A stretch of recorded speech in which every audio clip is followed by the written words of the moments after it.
Dans cette vidéo, je vais te dire la vérité sur Facebook Ads et son fonctionnement afin que tu puisses devenir rentable de manière stable et durable sans dépenser des centaines d'euros. On va reprendre les bases étape par étape et corriger ce qui te bloque depuis le début. Nous commençons par comprendre pourquoi tu n'es pas rentable, puis comment Facebook dépense ton budget. Nous verrons ensuite comment Facebook cible ton audience, comprendre la qualité de ton audience qui est une chose ultra importante et l'importance de l'avatar client. Donc la première chose à comprendre, c'est pourquoi tu n'es pas rentable. Tout le monde veut créer une marque, encaisser des commandes et construire un business sur le long terme. Mais dès qu'il lance une campagne, il veut être rentable dans les 48 heures et c'est là le gros problème. Tu veux bâtir une marque sur des années, mais tu es prêt à tout arrêter en seulement 2 jours. Ce qu'il faut comprendre, c'est que la première étape, c'est de récolter de la data. Et pour ça, tu dois payer Facebook et ensuite tu auras des KPIs et c'est en fonction de ces KPIs que tu prends une décision pour savoir si tu laisses ta campagne tourner ou non. Aujourd'hui, tout le monde coupe leur campagne dans les 24 à 48 heures s'ils ne sont pas rentables. Sauf que le processus, c'est d'abord lancer ta campagne, puis récolter de la data, puis optimiser ta campagne en fonction de la data, ensuite trouver une audience rentable et grâce à l'audience rentable, avoir tes premiers résultats, donc tes premières ventes sur cette campagne.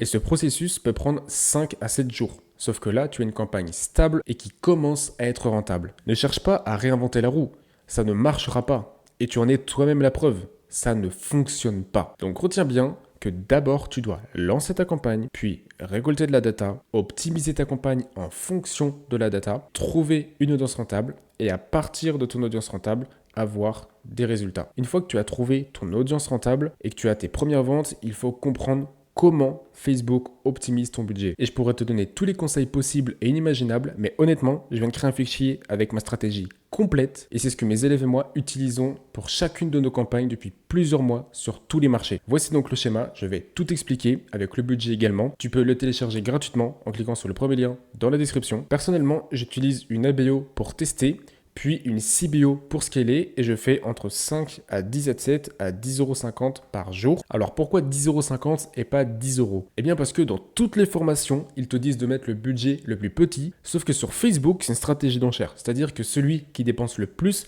sera le premier et ça se joue même sur quelques centimes. Ensuite, je fais entre 4 à 7 créatives vidéo par adset. Et donc pour comprendre le budget, il se dépense en fonction de la meilleure créative, avec la meilleure audience, avec le plus d'impressions. Autrement dit, la plus performante. Si tu as mis 10,50 € par adset et que tu as 5 créatives, c'est fort possible que 2 € soient dépensés dans la première créative, puis 4 € dans la deuxième, 1 € dans la troisième, etc. Ce sera jamais bien réparti et c'est tout à fait normal. Une fois que tu as compris pourquoi tu n'es pas rentable et comment Facebook gère ton budget, il faut comprendre comment Facebook cible ton audience. Ce qu'il faut comprendre, c'est que si tu as un produit pour chien et que tu cibles l'audience bébé dans ton adset, ça ne ciblera pas l'audience bébé. Parce qu'en fait, c'est pas ton adset qui cible l'audience, mais c'est bien tes créatives. Et dans tes créatives, si tu montres ton produit pour chien, ça ciblera donc les propriétaires pour chien, même si tu mets l'adset bébé. L'adset, ça sert à guider pour trouver ton audience, mais c'est 80% tes créatives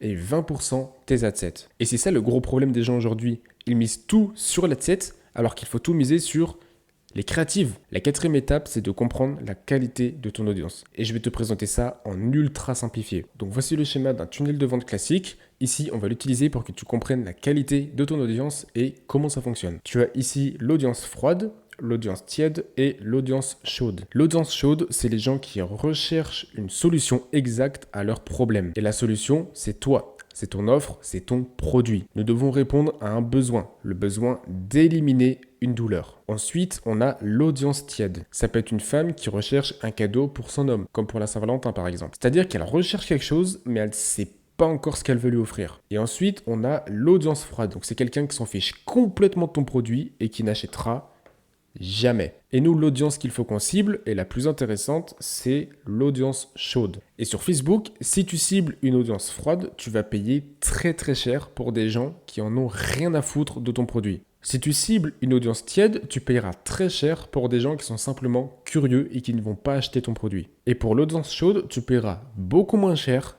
car les gens regarderont tes publicités entièrement, ils achèteront ton produit, ce qui enverra des signaux positifs à Facebook et tu auras des meilleurs résultats. Si tu veux mes templates de créatif Facebook et tout ce que j'utilise pour les réaliser, prends un appel avec moi de 15 minutes pour rejoindre mon programme, j'enseigne absolument tout ce qu'il faut. Maintenant, tu sais ce que c'est une audience chaude. Il te reste une dernière étape, savoir à qui tu t'adresses. Et pour ça, nous allons voir l'avatar client. Imagine que tu dois vendre ce produit. Donc c'est un correcteur de posture. Pose-toi ces questions simples mais ultra puissantes. Qui est mon client idéal? Quel est son problème principal? Qu'est-ce qu'il a déjà essayé comme solution? Et pourquoi mon produit est la solution? Et avec ces questions, on va avoir nos réponses. Et les réponses, ce sont l'avatar client.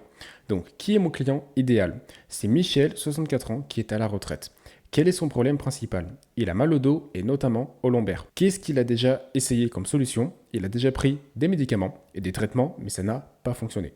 Pourquoi mon produit est la solution? Il recherche aujourd'hui une solution simple et naturelle qui ne prend pas beaucoup de temps. Et quand tu as toutes ces réponses, tu sais qui cibler sur tes créatives, mais aussi sur ta page produit, et ça devient des aimants ultra puissants. Maintenant, je vais t'expliquer le pourquoi il te faut un avatar client. Il faut que tu saches comment le créer et l'imaginer pour que tout soit parfait. Et c'est exactement ce que je t'explique dans cette vidéo.